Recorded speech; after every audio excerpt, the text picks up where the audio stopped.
আর কয়েকটা দিন পর তোমাদের পরীক্ষা, দ্বিতীয় ইউনিট টেস্ট বা সামেটিভ পরীক্ষা, দ্বিতীয় সামেটিভ পরীক্ষা। তো আজকে তোমাদের অর্থাৎ দশম শ্রেণী ছাত্রছাত্রীদের একটি বাংলা প্রশ্নটি প্রস্তুত করেছেন দুই বাংলার শিক্ষক, মাননীয় সনাতন স্যার এবং লক্ষণ স্যার। তার দুজনকে ধন্যবাদ জানিয়ে আমি আজকে শুধু পড়ছি, তোমরা অবশ্যই এই প্রশ্নটি একবার প্র্যাকটিস করে যেও। তাহলে চলো, প্রথমে এমসিকিউ 7টি। খুব হয়েছে হরি, এইবার সরে পড়ো, অন্যদিকে যাও, এ কথা কে বলেছেন? উত্তর হচ্ছে গ কাশীনাথ। নেক্সট, বামুনের ছেলে বলতে কাকে বোঝানো হয়েছে? এখানে উত্তর হচ্ছে গিরিশ মহাপাত্রকে। তোমাদের জন্য একটা প্রশ্ন রাখলাম, যে কমেন্টে উত্তর দেবে। হরিদা মাঝে মধ্যে সাজতেন গ্রামীণ সাহেব, বাইজি, পাগল, পুলিশ। 1.3, নেকবাহন কে? উত্তর হচ্ছে ইন্দ্র। মাভৈ শব্দটির অর্থ কি? উত্তর হচ্ছে ভয় করো না। এই প্রশ্নগুলি, ব্যাকরণের প্রশ্নগুলি তোমরা উত্তর দেবে। কর্মধারায় সমাসে প্রাধান্য থাকে, তাহলে ক খ গ ঘ। চিরসুখী উদাহরণটি হলো কর্ম, ব্যক্তি, করণ, তৎপুরুষ।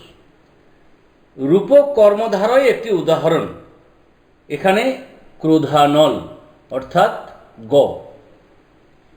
এরপর 8টি প্রশ্নের উত্তর দিতে হবে, যেটাকে এসএ কিউ, অনধিক 20টি শব্দে।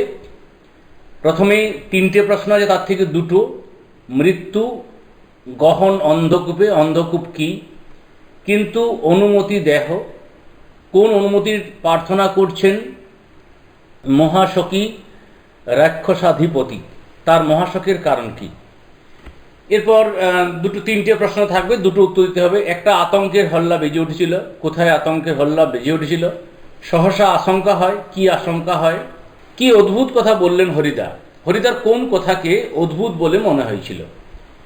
এরপর ব্যাকরণের 6টি প্রশ্ন থাকবে, 4টি প্রশ্নের অ্যান্সার দিতে হবে। বিগ্রহ বাক্য কাকে বলে? এক্সেস দ্বন্দ্ব কাকে বলে? মধ্যলোপী কর্মধারয় ও মধ্যপদলোপী বহুব্রী সমাসের মধ্যে পার্থক্য লেখো। বিপসা অর্থে অব্যয়ীভাব সমাসের একটি উদাহরণ দাও। নিত্য সমাস কাকে বলে? দ্বিগুহার সমাহার দ্বিগু কাকে বলে?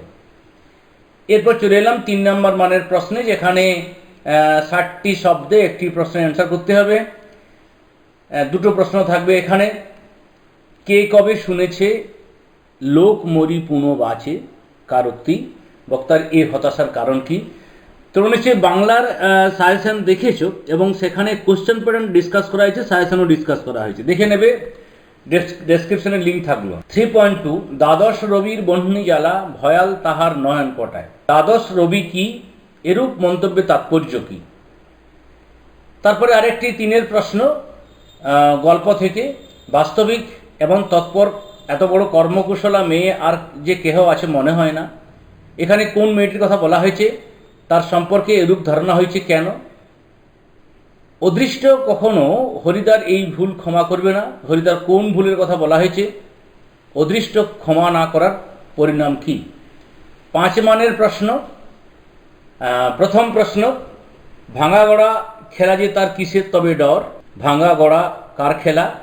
প্রসঙ্গ উল্লেখ করে তাৎপর্য বিশ্লেষণ করো এই উক্তিটির।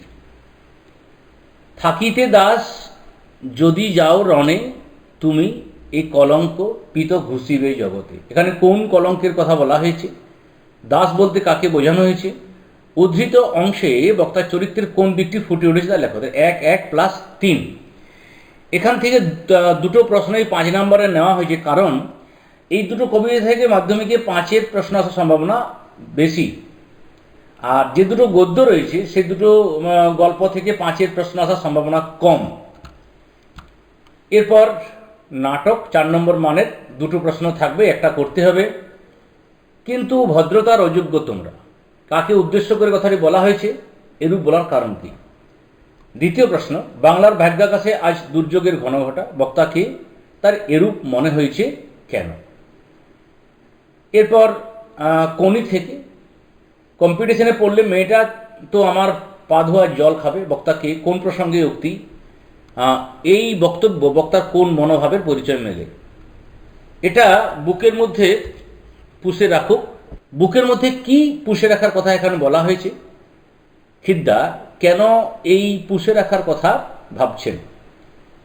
শেষ প্রশ্ন, যেখানে তোমাদের প্রতিবেদন, দুটো বিষয় থাকলো। এলাকায় সরকারি হাসপাতাল উদ্বোধন বিষয়ে দুটি বন্ধুর মধ্যে একটি কাল্পনিক সংলাপ, আর বিদ্যালয়ের সাংস্কৃতিক অনুষ্ঠান। বাকি ইতিহাস এবং ভূগোল প্রশ্ন দুটো তোমাদের দেওয়া হবে। সকলকে শুভেচ্ছা জানিয়ে এখানে শেষ করছি। পরীক্ষা সুন্দর হোক, পড়াশোনা কর।